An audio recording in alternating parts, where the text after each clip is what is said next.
para makapunta sa bus stop to get to work. So yung shift ko at the time was 5 a.m.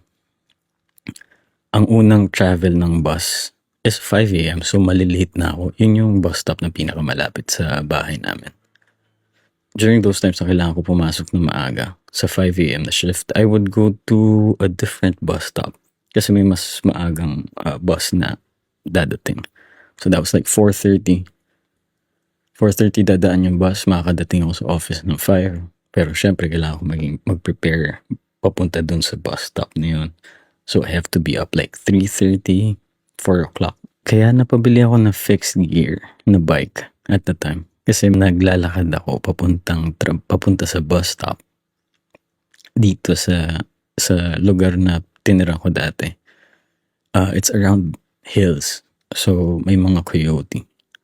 So nung time na yun, naglalakad lang ako lang mag-isa and it's really dark sa parang wide na road. Tapos may coyote across the street. So kailangan ko maglakad. Dahan-dahan lang. Eh hindi naman pwedeng magmukha kang takot kasi 'di ba baka i-attack ka din. So low-key lang ako naglalakad sa gilid. Tas ako payat ako, so parang baka isipin nito, ano to, butong gumagalaw, kainin ko na to pare. So sobrang takot ako, kala ko tapos ako na. Tas yung street sobrang haba, like kung tatakbuhin ko man yun, hindi ko lang kung saan ako pupunta.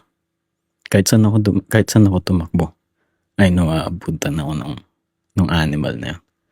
Anyway, so that night